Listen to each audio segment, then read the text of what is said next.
Irmãos, nós queremos manter esse ambiente, amém? Feche os seus olhos um minutinho, fica nesse ambiente.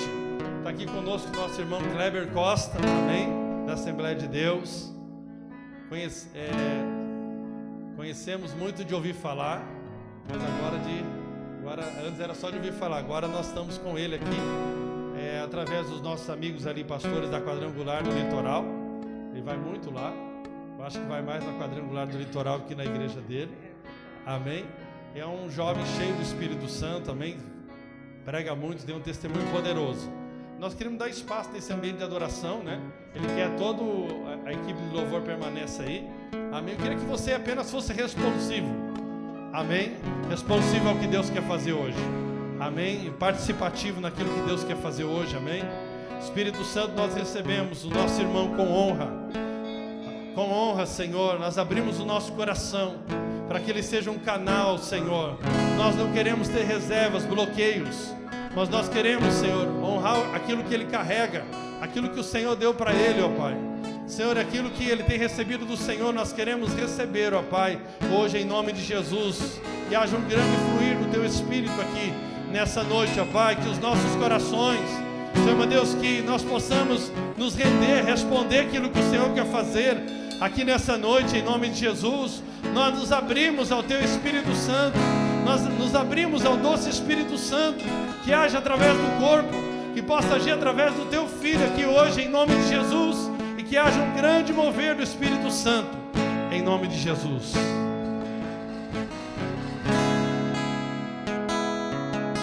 Nem eu e nem você temos chegado até aqui essa noite, mas a palavra do Senhor nos diz que Ele é o motivo pelo qual nós não somos consumidos. Eu não cheguei aqui porque eu sou bom, eu não cheguei aqui porque eu tenho um rostinho bonito, eu não cheguei aqui porque eu sou legal, eu não cheguei aqui porque eu sou o Kleber, eu não cheguei aqui porque eu sou o pregador.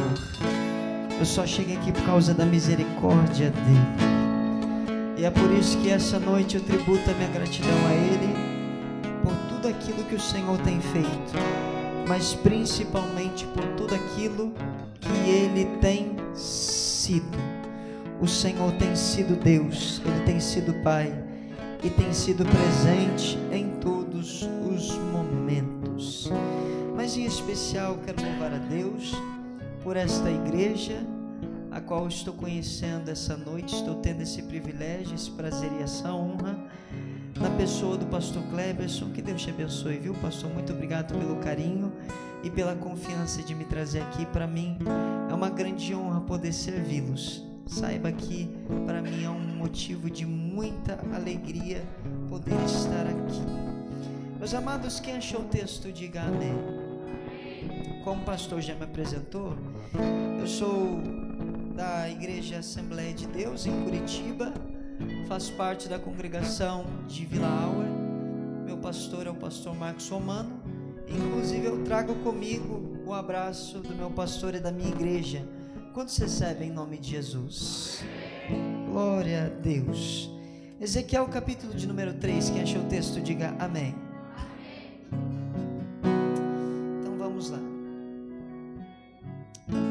Ezequiel capítulo de número 3 diz o seguinte: ainda ele me disse, filho do homem, come o que achares, come este rolo e vai à casa de Israel. Então eu abri a boca e ele me deu de comer do rolo e me disse, filho do homem, dá de comer ao teu ventre e enche todo o teu ser do rolo que eu te dou. Então eu o comi e na boca me era doce como o mel. Leremos mais uma vez o versículo de número 3. E me disse, filho do homem, dá de comer ao teu ventre e enche todo o teu ser do rolo que eu te dou. Então eu o comi e na boca me era doce como o mel. Por favor, mais uma vez, feche os teus olhos, curve a sua cabeça. Vamos clamar ao amado Espírito Santo. O pastor acabou de vir aqui, subir aqui, nós acabamos de orar, vocês acabaram de orar pelo Kleber, mas eu não vou te pedir para que você mais uma vez ore pelo pregador. Eu quero que nesse momento você ore por você. Kleber, orar por mim? Como assim? Vou te explicar, irmão. É porque talvez até agora o culto aconteceu, louvores foram cantados, orações foram feitas, ministrações já foram feitas, mas você ainda não compreendeu o ambiente de culto que você está. Mas não se preocupe, que eu não estou aqui para te apontar o dedo, nem para te julgar. Só Deus sabe a razão, o motivo, a circunstância da qual você chegou aqui essa noite. E talvez você tenha chegado debaixo de muita preocupação, de muita opressão. Só Deus sabe o que você tem vivido, e por essa razão, talvez a tua adoração está sendo interrompida, embargada ainda essa noite. Por isso eu quero nesse momento te convidar a abrir os teus lábios e começar a clamar o Espírito Santo. Só existe um único problema de nós sermos chamados a atenção do nosso estado atual, é nós permanecermos da mesma maneira que nós estamos. Por isso, se até agora você conhece que não adorou, comece a adorar. Se até agora você não clamou, comece a clamar. Se até agora você não pediu, então comece a pedir. Se até agora você não orou, comece a orar, dizendo: Espírito Santo vem, Espírito Santo vem, Espírito Santo vem, Espírito Santo eu te quero, Espírito Santo eu te desejo, Espírito Santo eu te anseio. Espírito Santo, comece a abrir os seus lábios e dizer alguma palavra de amor ao amado Espírito Santo. Diga: Senhor, fala comigo, Senhor, me transforma, Espírito me toca, essa noite Espírito me cura, essa noite Espírito me liberta. Diga para Ele: Senhor, eu não posso sair daqui da mesma maneira que eu entrei, mas eu quero sair daqui transformado, modificado, revigorado, renovado pelo poder que existe na Tua palavra. Por isso nós clamamos: Espírito de Deus, vem sobre essa casa, vem sobre esse povo, vem sobre esse lugar, assopra dos quatro ventos, em nome de Jesus, nos enche, Senhor. Espírito de Deus, nós queremos dizer que dentro dessa casa só existe uma única voz que fala, atua, uma única presença que se manifesta, atua. Por isso, Espírito, passeia no meio do seu povo essa noite, em nome de Jesus. Em nome de Jesus, nós te desejamos, Senhor. Amém e amém. Pode se sentar.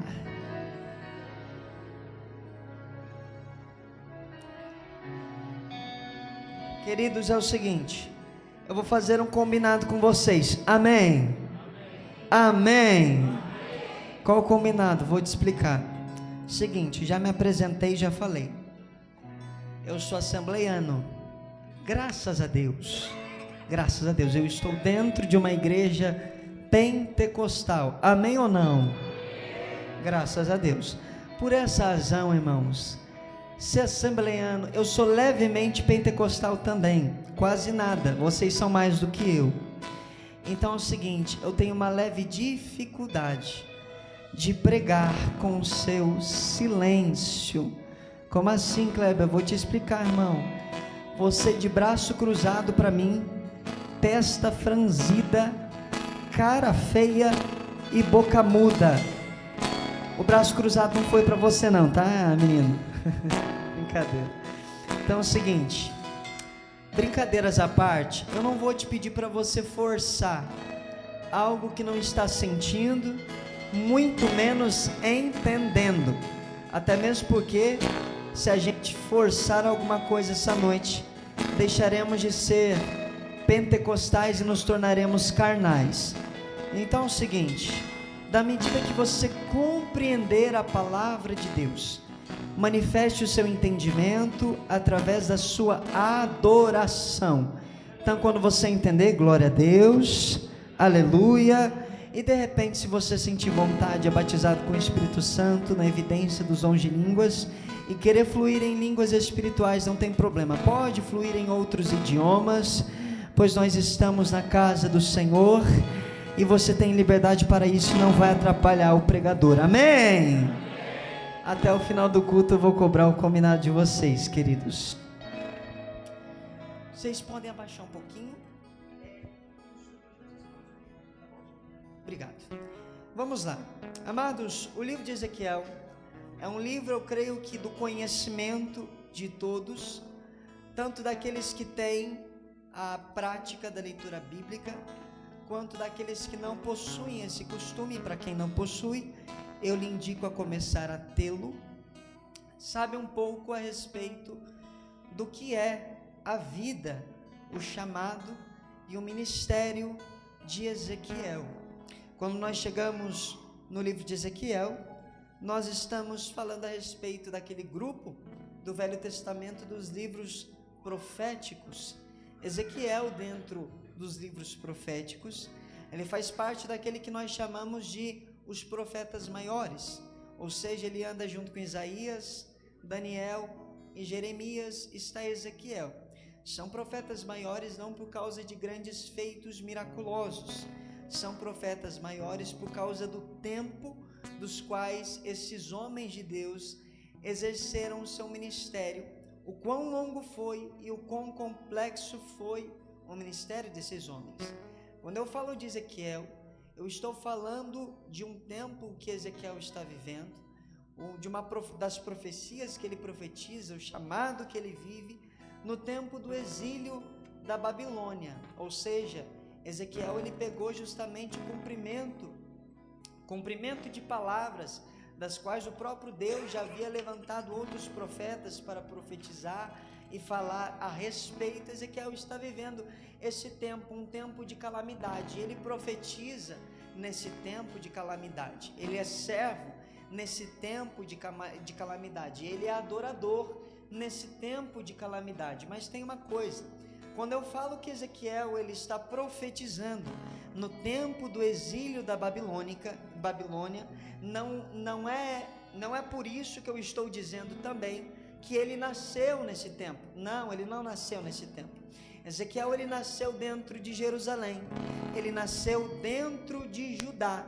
Olha só o contexto, ele nasce dentro de Judá, dentro de Jerusalém, na tribo de Levi, ou seja, você conhece bem, após o povo sair da terra do Egito, Deus leva o povo para a terra prometida, enfim, e na passagem da terra do Egito até a terra prometida, Deus ele tem um tete a tete com Moisés e dá todos os parâmetros os quais Deus queria que o povo fizesse. E dentro dos parâmetros havia uma separação do povo. Com a separação, as 12 tribos, você lembra bem. E dentro das 12 tribos nós tínhamos a tribo de Levi, que trata-se a respeito da tribo dos sacerdotes e dos levitas. Ezequiel ele nasce exatamente nessa tribo, na tribo de Levi, ou seja, numa linhagem sacerdotal. Seu pai se chama Buzi, sacerdote, e o menino que nascia numa família sacerdotal em Judá, Jerusalém, que nascia em Israel, que nascia no contexto que Ezequiel nasceu, sendo um menino, ele já nascia com uma história pré-escrita, ele já nascia com um chamado pronto, ele já nascia com todo um propósito já escrito. Como assim? Eu vou te explicar.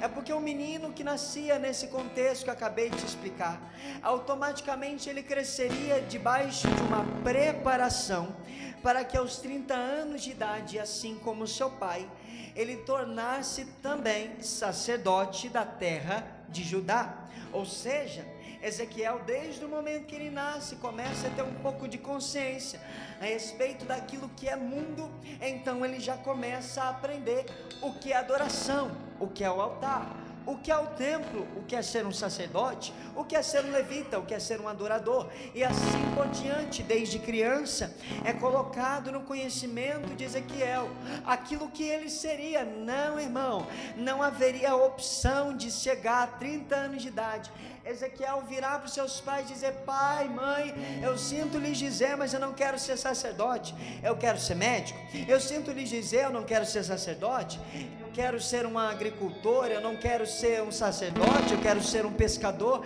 e assim por diante. Não tinha essa opção. Ezequiel, ele nasceu vocacionado, escolhido, separado para ser um sacerdote. Quem sabe, quando seu pai via ainda menino brincando dentro de casa, talvez Buzi, cheio de orgulho, abria um sorriso de orelha a orelha e dizia: a minha casa gera sacerdote. Talvez ele olhava para a sua casa e dizia: a minha casa gera sacerdócio real, a minha casa gera sacerdote, gera homem de Deus, gera servo, gera adorador. E talvez assim por diante, olhar para Ezequiel, para Buzi, seu pai e sua mãe, era motivo de orgulho. Mas até agora, irmão, eu estou falando de propósito? Sim. Estou falando de chamado? Sim. Estou falando de ministério? Sim. Mas eu estou falando tudo isso escrito pela mão e expectativa do homem. Até agora eu estou falando de propósito, de chamado, ministério? Sim. Mas eu estou falando isso tudo na expectativa do pai de Ezequiel. Eu estou falando que Ezequiel vai ser sacerdote, mas expectativa da sociedade, na expectativa daquilo que todo mundo está vendo, na expectativa de todos aqueles que estão ao seu redor, na expectativa daqueles que vivem com Ezequiel. Essa é a expectativa do povo de Judá, olhar para o menino. Todo mundo diz: ele vai ser sacerdote. Então toda a sua vida é reclusa, talvez um pouco mais excluída do que as outras, em uma separação, em uma santidade, uma renúncia, em uma busca desenfreada por esse propósito. Só que o que ninguém contava, pastor Cleberson, é que aos 25 anos de idade, ninguém perguntaria para Ezequiel antes: ei, Ezequiel, você está afim? Você quer? Você pode? Tem a possibilidade de você dar uma passada na Babilônia? Ou Ezequiel, estava nos seus planos você, no meio do seu chamado, passar pela Babilônia? Não, ninguém perguntou, irmão. Ezequiel simplesmente foi arrancado da sua casa, arrancado de sua terra, tirado do meio do seu povo, tirado do meio da sua família e levado para a Babilônia. E quando ele começa o seu livro, ele começa escrevendo assim: estando eu junto ao rio Quebar. Por quê? Porque existia duas classes de exilados: os que eram colocados no meio da Babilônia e os que eram colocados junto ao rio Quebar. Os que eram colocados no meio da Babilônia era como o profeta Daniel, por exemplo, que foi colocado dentro do palácio, e ainda ele, irmão, estava no lucro, mesmo que ele não quisesse estar lá. Ainda assim ele tinha um pouco mais de privilégio do que aqueles que estavam junto ao rio Quebar, porque quem está junto ao rio Quebar, meu irmão, está tendo uma visão todos os dias. E qual é a visão? Exílio, exilados e rio, exílio, exilados e rio. E quem está junto ao rio Quebar é porque foi jogado lá, foi lançado lá, foi abandonado lá, está humilhado lá, está esquecido lá.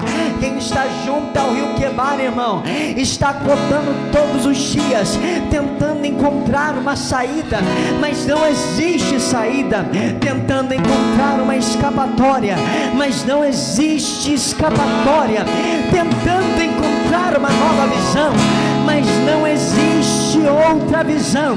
Todos os dias eu me levanto e vejo a mesma coisa: exílio, exilados e rio. O tempo começa a se passar. Passa-se 1 ano, permanece exilado. Passa-se 2 anos, permanece exilado. Passa-se 3 anos, Ezequiel está com 28 anos, permanece exilado. Passa-se 4 anos, Ezequiel tem 29 anos e permanece exilado. Passa-se 5 anos, Ezequiel completa 30 anos de idade.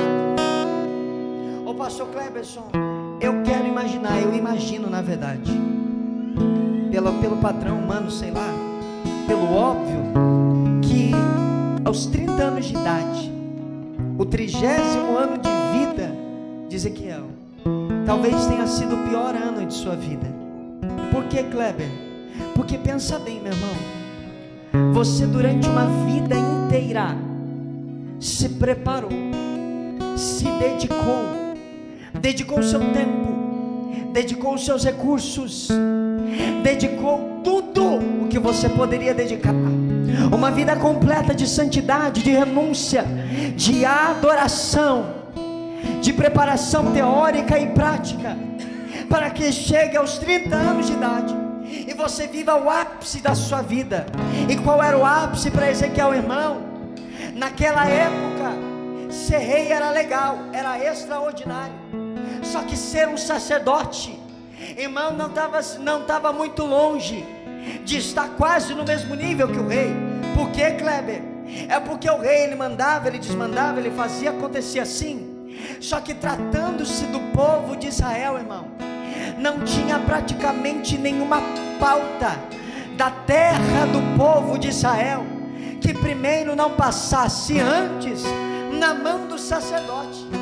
Muitas decisões e muitas coisas estavam na palma da mão do sacerdote. A autoridade estava nele. Não era somente uma autoridade espiritual, mas uma autoridade em toda a sociedade do povo de Deus.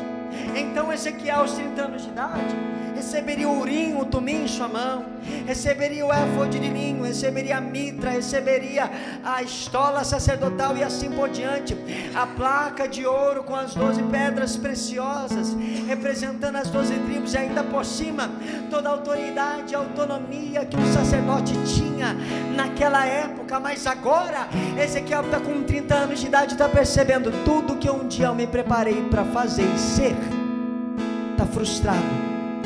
Não existe mais, não tem como mais, não tem jeito mais. Talvez, irmão, nesse ano, um ano de 30 anos de idade de Ezequiel, foi o ano do qual talvez ele tenha olhado para o céu e tenha dito: Senhor, se eu nasci para somente isso, então pode me levar, não existe mais razão para que eu viver. Só que, irmão, é exatamente nesse contexto que Ezequiel, ele vai dizer: estando eu junto ao rio Quebar. Ele começa o texto dizendo isso, e ele começa falando assim: o meu corpo, a minha carne permanece estando no mesmo ambiente.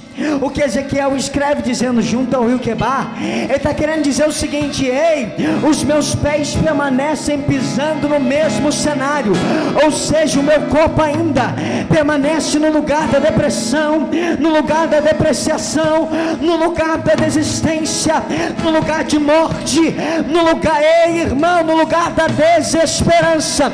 Só que quando ele escreve estando eu junto ao rio Quebar, ele vai dizer: no 30º ano, eis que eu vi os céus abertos e tive visões de Deus.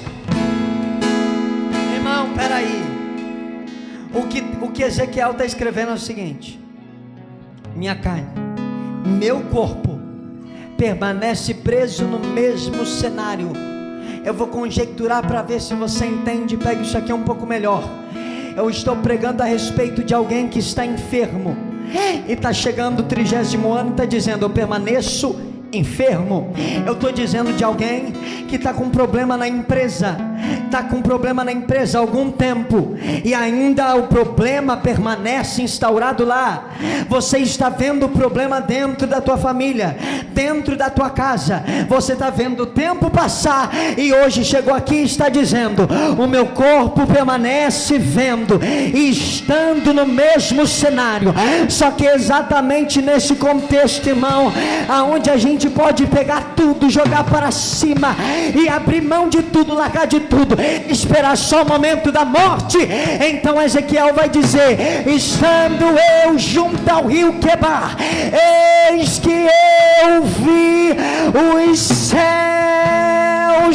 abertos será que tem alguém para levantar a mão essa noite e pegar o que Deus libera sobre nós?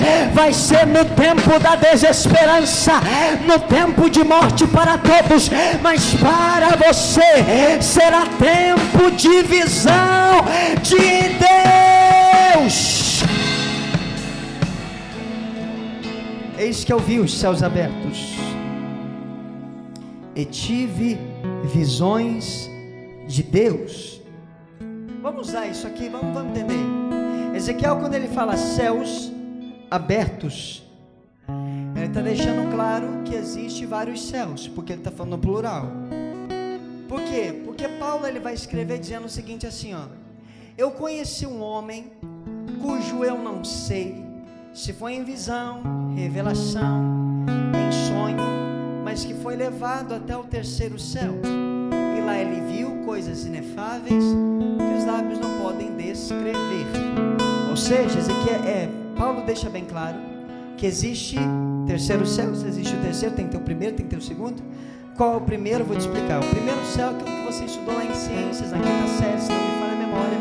E lá na quinta série a gente estudou em ciências que no céu, na atmosfera, ou seja, na atmosfera da Terra, existem 5 camadas que compõem a atmosfera da Terra. Essas 5 camadas, cada um tem um nome, eu não vou lembrar.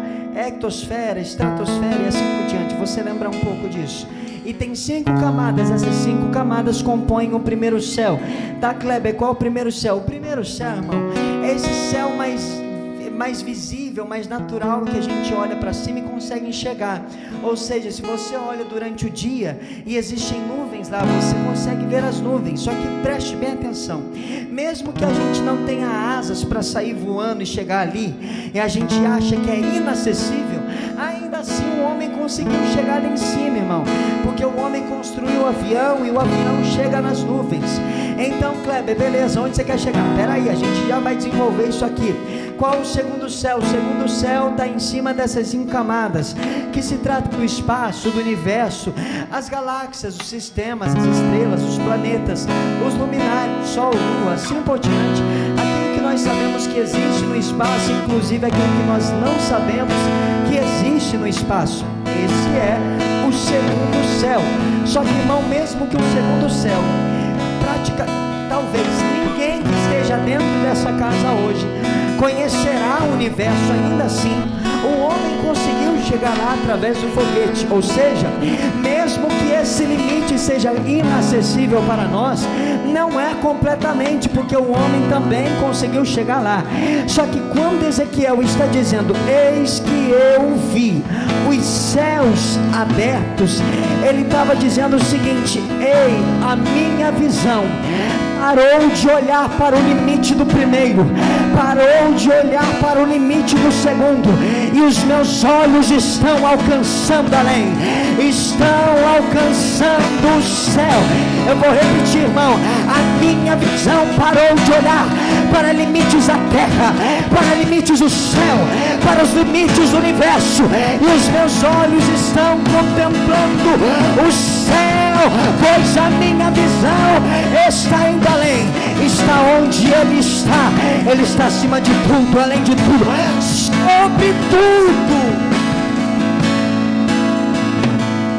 Eis que eu vi os céus abertos e tive visões de Deus. Vou tentar falar um pouco mais devagar, vamos lá. Aí Ezequiel vai escrever assim: e vinha do norte uma nuvem tempestuosa, e do meio dela saía algo semelhante ao metal reluzente e brilhante. A semelhança era de 4 seres viventes, cada um possuía 4 cabeças, uma forma de águia, outra forma de homem, outra forma de leão e outra forma de boi. Cada um possuía 4 asas, com 2 cobriam suas cabeças, e com 2 eles voavam e passavam de um lado para o outro na velocidade de um relâmpago, aonde o Espírito de Deus lhes impelia que eles fossem.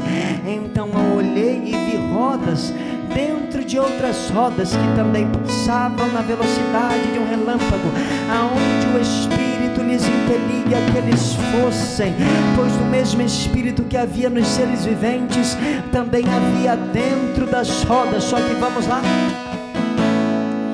Ezequiel, ele primeiro descreve visão de anjos. Mas vamos concordar com uma coisa: apesar de talvez um querubim descer aqui essa noite, e talvez nenhum de nós conseguiríamos ficar em pé por causa daquilo que eles carregam, ainda assim nós reconhecemos que, mesmo sendo seres poderosos, celestiais e extraordinários, assim como nós, anjos também são criaturas. Ou seja, alguém os criou, alguém os fez.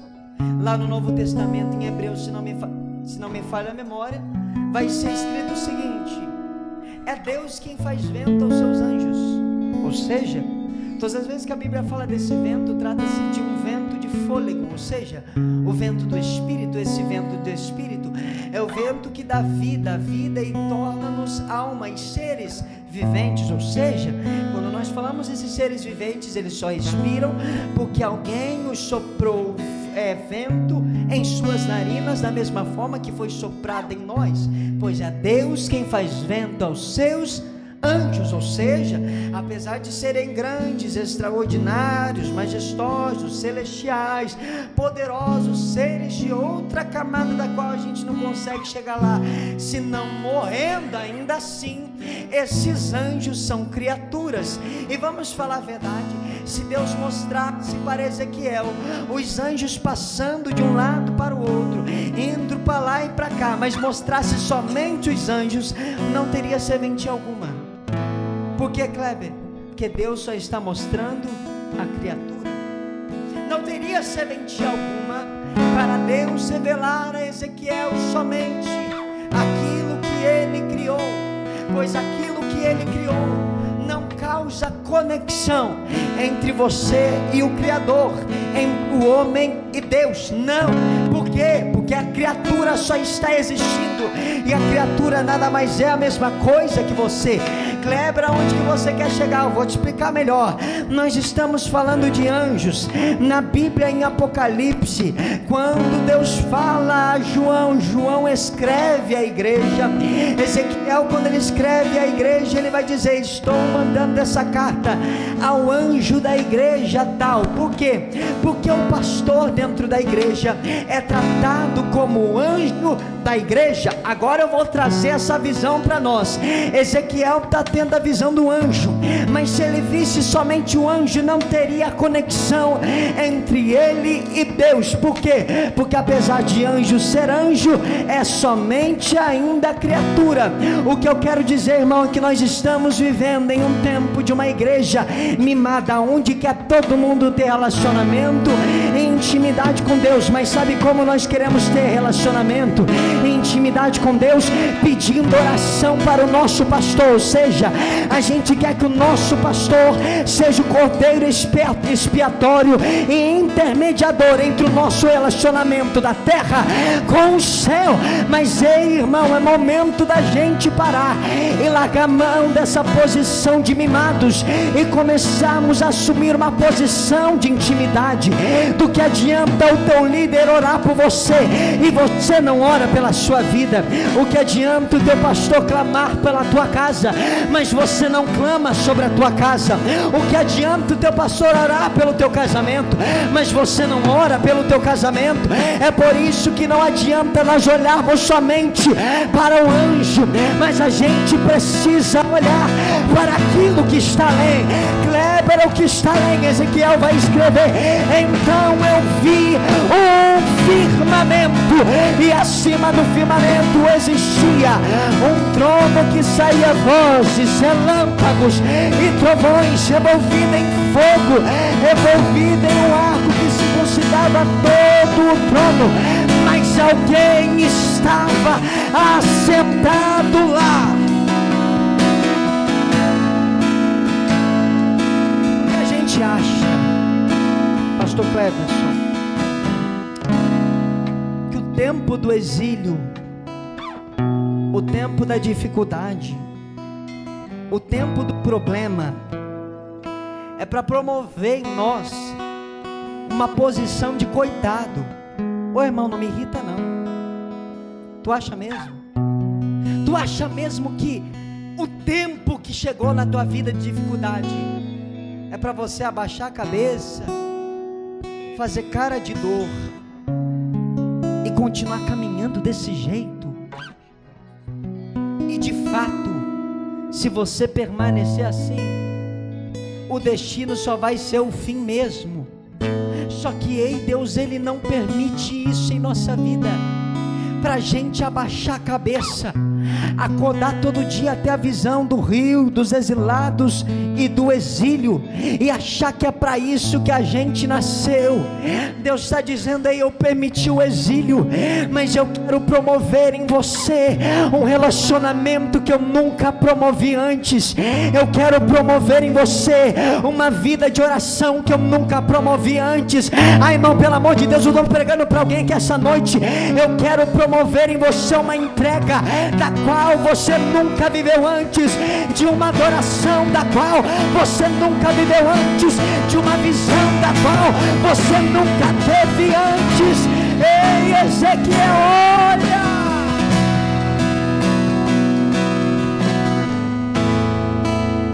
Presta bem atenção nisso aqui. Ezequiel, ele fala bem claro: eis que eu vi o trono e vi alguém assentado. Porque preste bem atenção, se a gente entrar em um lugar, por exemplo, de governo, ou seja, numa câmara municipal, federal, estadual, seja lá o que for, quando a gente entrar no plenário, existirá algumas cadeiras as quais nós veremos como principais, e a gente vai entender que aquelas cadeiras tratam-se de alguma autoridade. Mas vamos falar o seguinte: se existir as cadeiras no plenário, mas não existir quem se assente nelas, haverá o porquê daquelas cadeiras estarem lá? Sim ou não? Não, não terá serventia alguma. Por quê? Porque não tem quem sente, ou seja, tem a cadeira da autoridade, mas não existe a autoridade para estar lá. Kleber, aonde que você quer chegar? Vamos lá, irmão. Ezequiel está vivendo num tempo caótico, eu já te expliquei isso. E quando a gente fala de tempo caótico, a gente fala de um contexto e de um tempo, de um cenário, de uma visão, de um ambiente que promove dentro da nossa alma sentimento de desespero e de ansiedade. Como assim de ansiedade? De ansiedade de terminar logo, de acabar logo, de ser solucionado logo. Kleber, não entendi, vou te explicar. Quando chegou aquele tempo na sua vida que você viveu uma notícia muito ruim, chegou talvez um laudo médico para você, talvez você perdeu uma causa na justiça, e naquele dia, lá atrás, não sei quando que foi, que você viveu, talvez o pior dia da sua vida, você talvez andava de um lado para o outro, pensando como se resolveria aquilo, porque a sua alma estava ansiosa, estava em desespero, tentando solucionar aquilo. E o nosso corpo, irmão, mesmo que a gente tente se sentar, ainda assim a nossa perna vai ficar mexendo, o nosso braço vai ficar mexendo, o nosso pé vai ficar tremendo o tempo inteiro, porque a gente está ansioso, e daqui a pouco a gente se sentou, mas já se levantou novamente. Por quê? Porque a ansiedade está dizendo: se levanta, porque levantado talvez você vai conseguir pensar melhor, porque a gente é desse jeito. Mas quando Ezequiel está no ambiente de desespero e olha para cima, ele não vai dizer: eis que eu vi o trono e alguém em pé no trono por causa da situação. Não, ele vai dizer: eis que eu vi alguém assentado no trono. Peraí, o que Deus está dizendo a Ezequiel é o seguinte: Ezequiel, para você a situação é desesperadora, mas eu mesmo assim permaneço assentado. Peraí, o descontrole é para você, o controle saiu da palma da tua mão.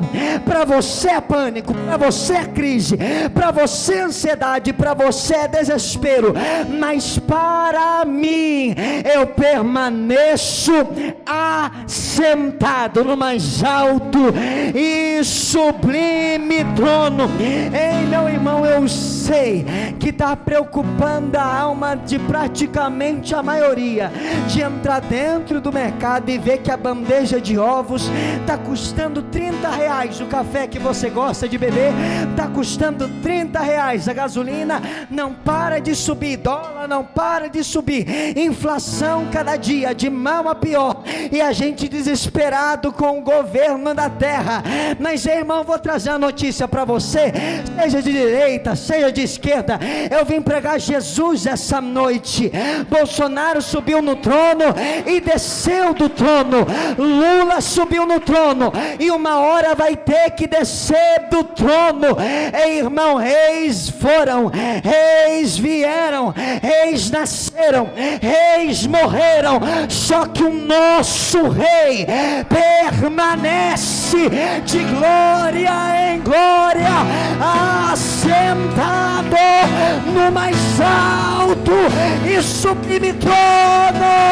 Ei, meu irmão, eu estou pregando essa noite sobre o Deus que descansa os seus pés na face da terra. O nosso Deus, Ele é tão grande, mas Ele é tão grande que em Naum capítulo de número 1, versículo de número 3 vai dizer: os seus pés, as nuvens é a poeira de seus pés. Se Ele quiser medir as águas somente com a palma da mão, Ele faz, pois Ele é grande, Ele é poderoso, Ele é extraordinário. Ei, aquietai-vos e sabei que Ele é Deus.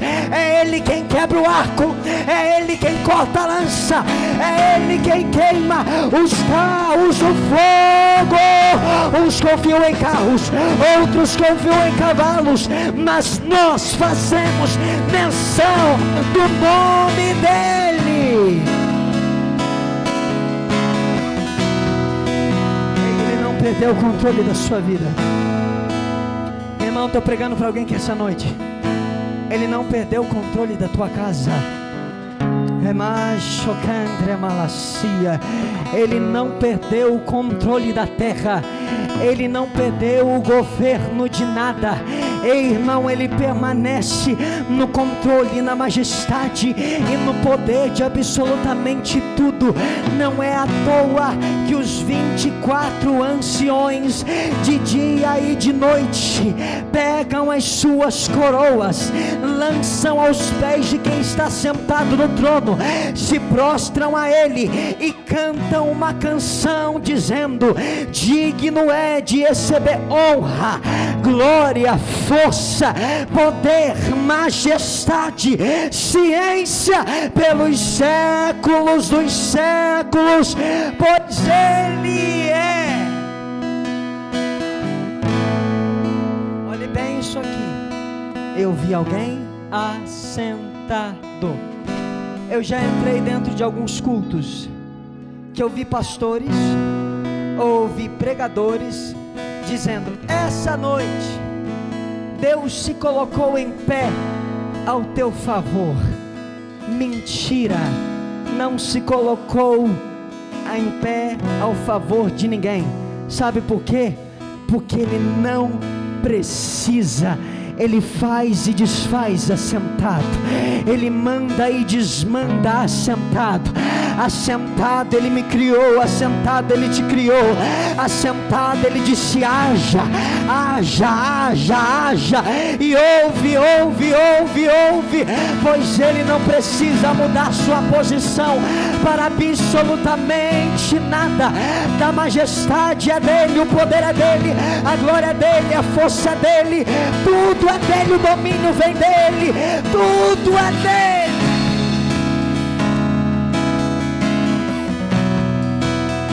Irmão, essa noite eu não estou falando nenhum tipo de hipocrisia da qual eu não vivo.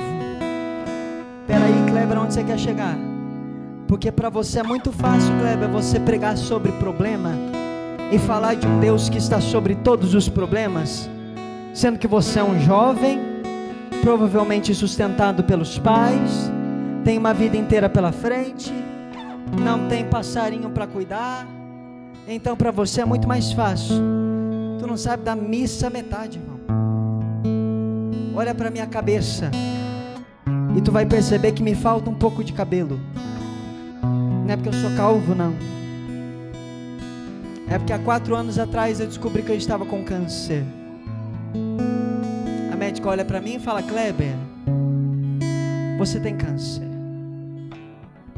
O câncer está em todo o seu corpo. Estado metastático. Teus ossos estão tomados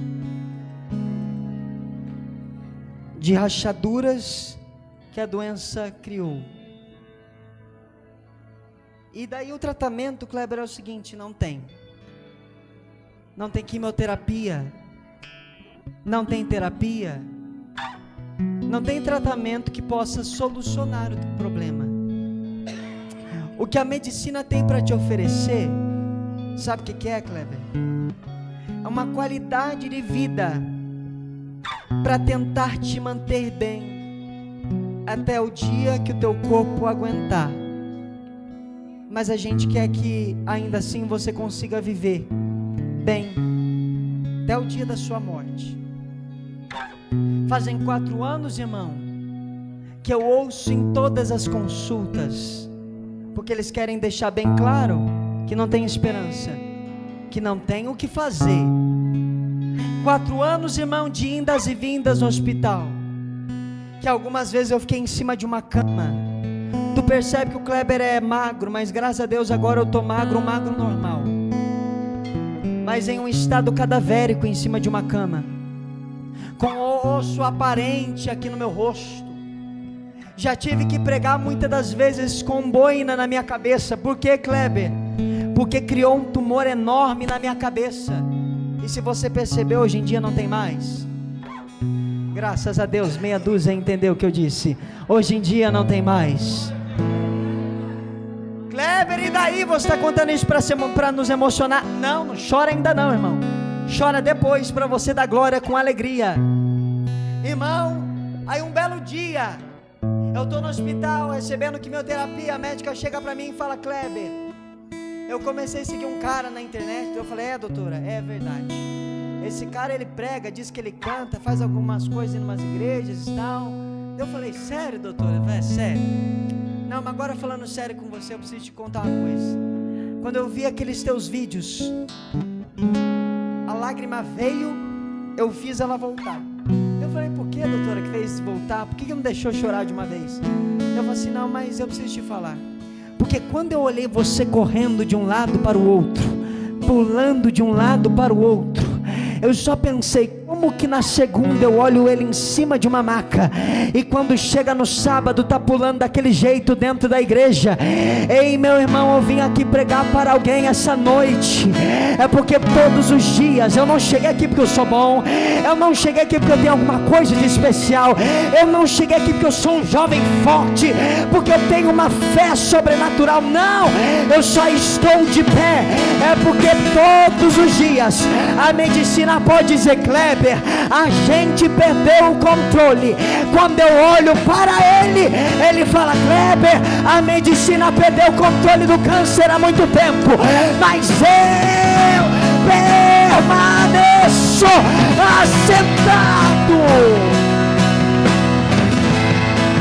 Ele é médico dos médicos, ele é Senhor dos senhores, ele é Rei dos reis, pois antes que houvesse dia ele já era. Quem é capaz de escapar das mãos do Senhor?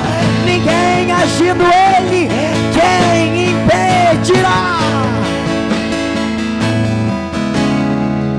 Eis que eu vi alguém assentado. Glória a Deus. Só que daí, quando Ezequiel fala isso, irmão, ele está vendo a plenitude da glória do Senhor. Ou seja, ele está tendo a visão completa do que é a glória de Deus. E não há ninguém que tenha tido contato com essa glória, que tenha conseguido ficar sobre os pés. Porque diferente de poder, a glória ela não levanta, A glória derruba. Muitas das vezes, na força do hábito, a gente acaba falando errado.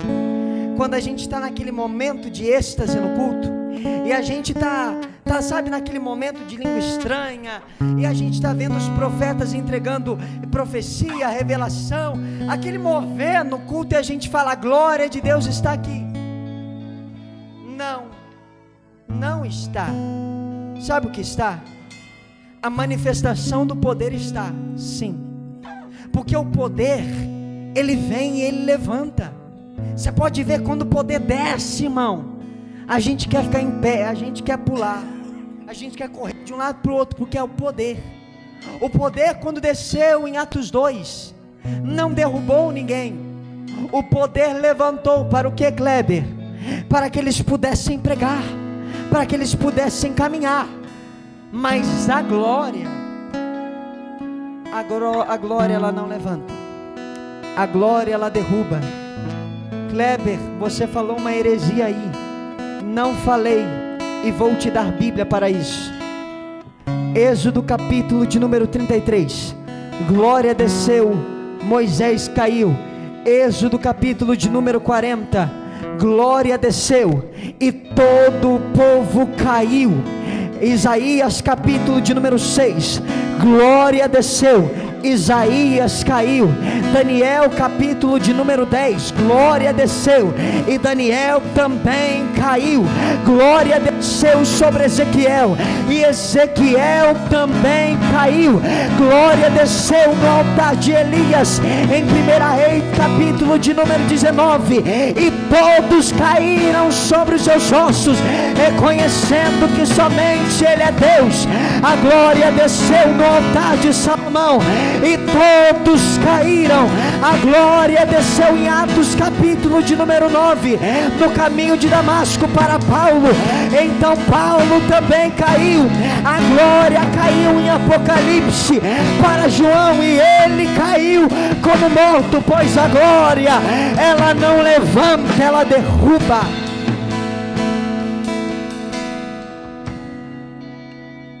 Kleber, e por que Deus tem essa vontade de derramar glória para derrubar?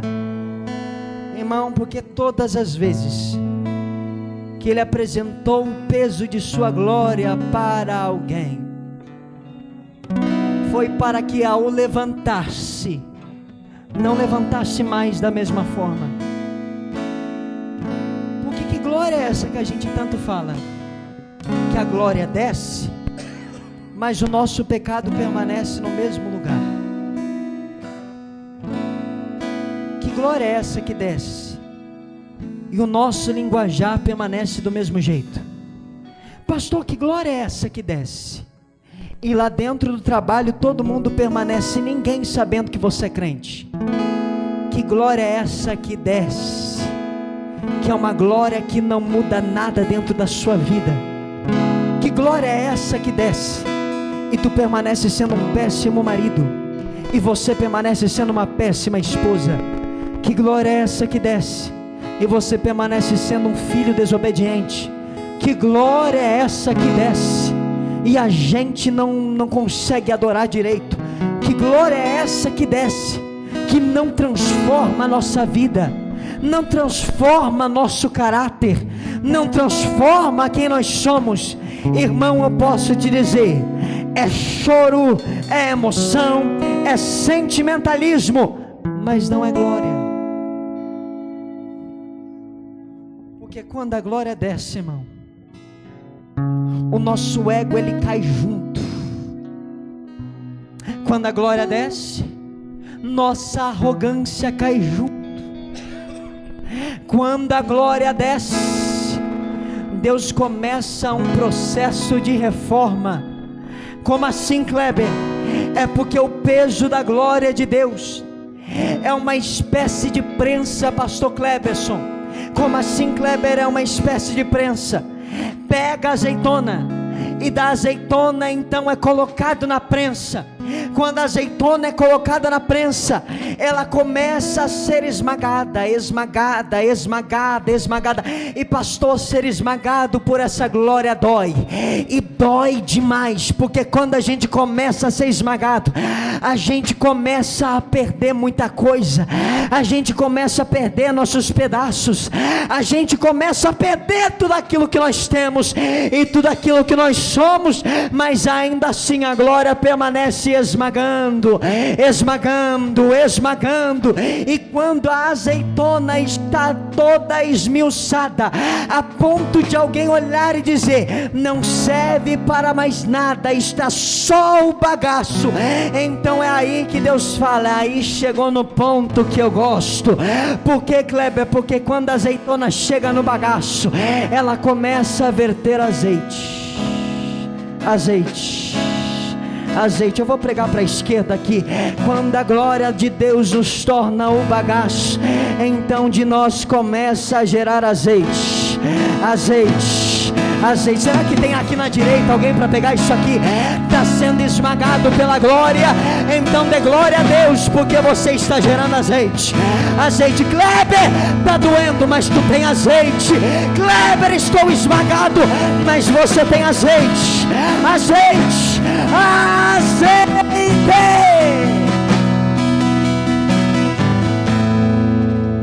Por isso que se tem algum Ezequiel aqui essa noite, que está olhando para si e está tendo o sentimento que você está no chão, esmagado, mas não sabe pelo quê.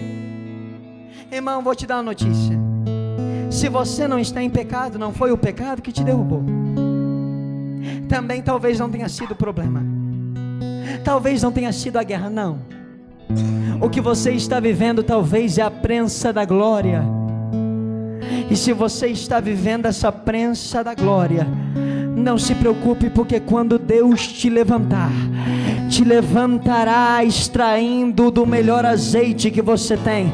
Vou repetir: te levantará extraindo do melhor azeite que você tem. Será que tem alguém para pegar isso aqui, pelo amor de Deus? Em nome de Jesus, dentro dessa casa vai ter gente que vai sair do processo da prensa, mas vai sair transbordando dele. Pastor Kleber, só em nome de Jesus eu quero profetizar debaixo da autoridade que o Espírito me dá dentro dessa casa, dentro deste lugar. Deus levantará atalaias cheias de azeite, homens cheios de azeite, mulheres cheios de azeite, que por onde passam derrama, derrama, derrama, derrama, derrama.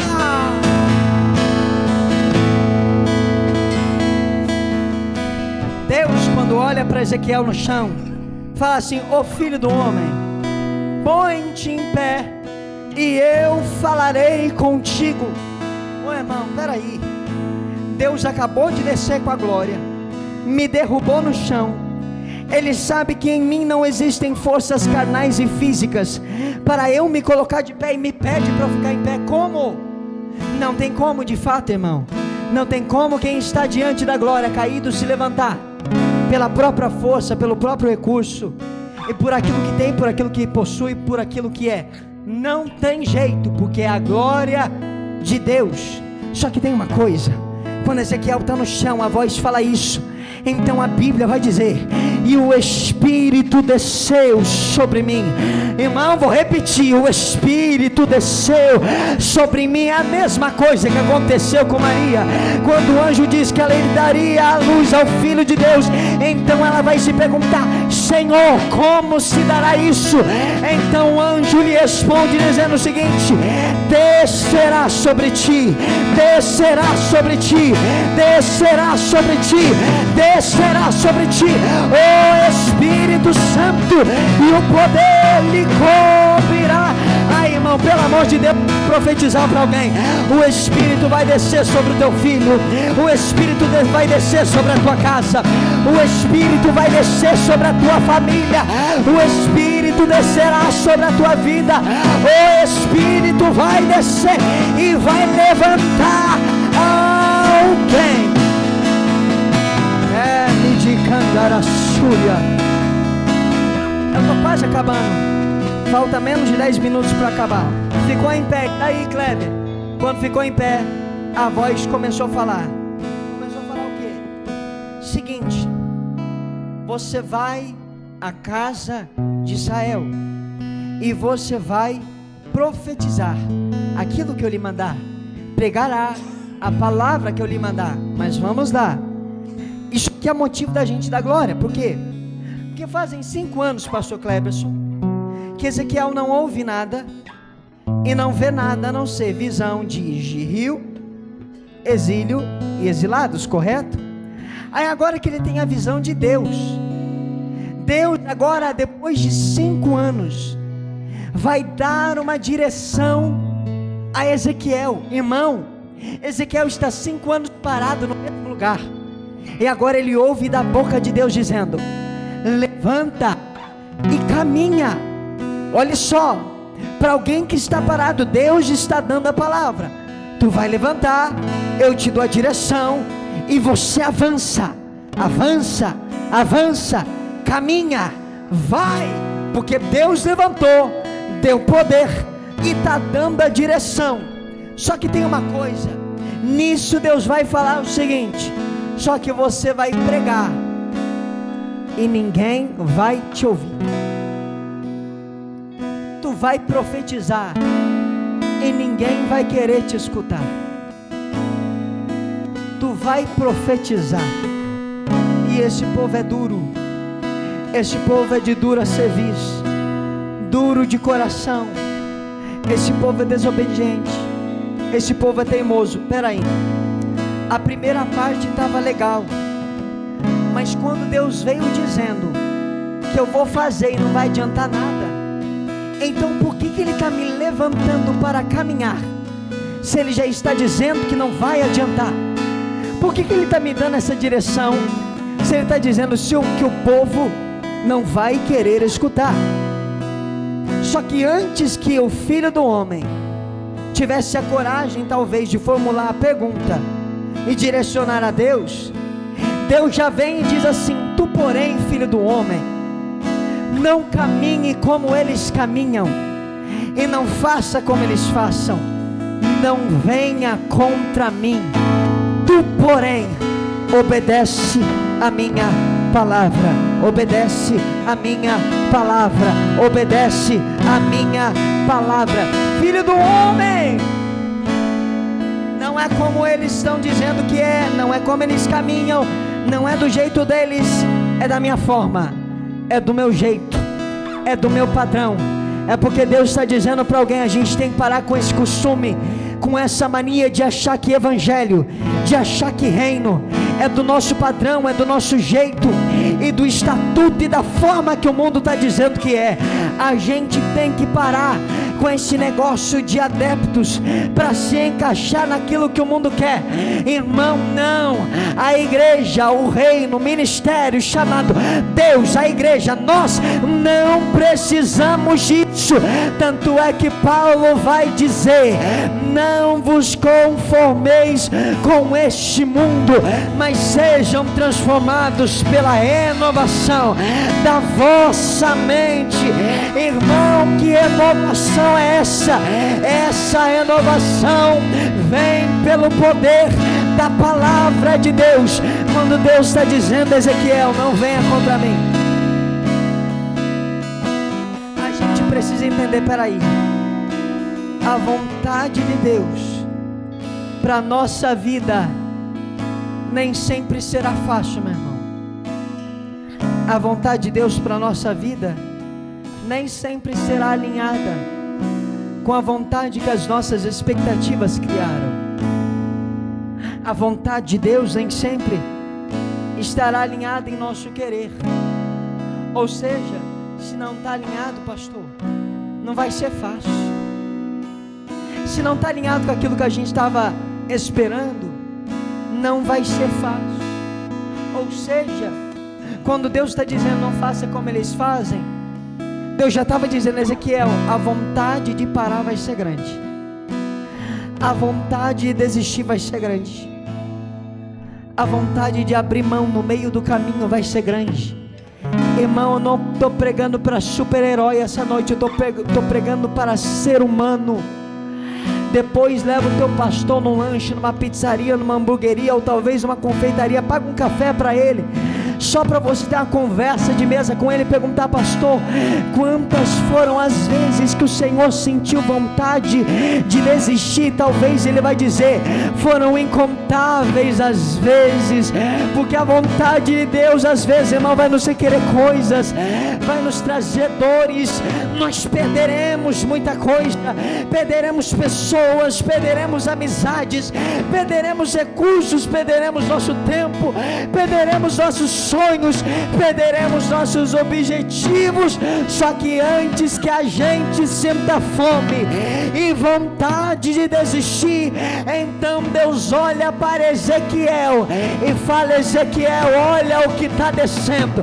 Então Ezequiel vai dizer: eis que eu vi um rolo escrito por dentro e por fora descendo, descendo, descendo, descendo, descendo.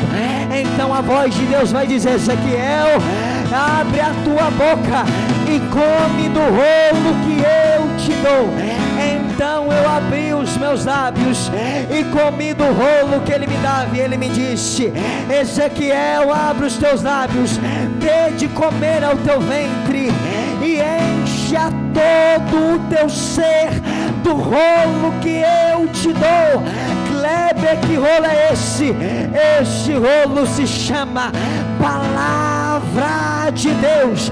Bem, pois nem só de pão viverá o homem, mas de toda palavra que sai da boca do Senhor. A palavra de Deus ainda é alimento, a palavra de Deus ainda é força. Tu já era para ter dado glória, mas eu vou continuar. A palavra de Deus ainda é poder, a palavra de Deus ainda é graça, a palavra de Deus ainda é sustento, a palavra de Deus ainda é alimento, a palavra de Deus ainda é direção, a palavra ainda é caminho, a palavra ainda é estatuto, a palavra ainda é poder, a palavra ainda é um padrão, a palavra ainda é suficiente. Qual é o nome da palavra? Eu vou dizer o nome dessa palavra. O nome da palavra se chama Jesus Cristo. Peraí, Kleber, não entendi. No princípio era o verbo era Deus, o verbo estava com Deus, e nada do que foi feito sem ele se fez. Ele é a palavra, ele é a palavra, ele é a palavra, ele é a palavra. E é por isso que ele está dizendo essa noite: ei, come do rolo, seja cheio deste rolo, transbordante deste rolo. Tu não vai desistir. Pastor, o Espírito de Deus acaba de falar dentro da minha alma. Kleber, dentro de alguns minutos eu vou descer aqui com um peso de renovo sobre a minha igreja. Pessoas que entraram aqui para somente mais um culto dominical, sairá daqui transbordante de óleo, transbordante de azeite e transbordante deste rolo. Remai de que mereçova daqui repromendere cala séria.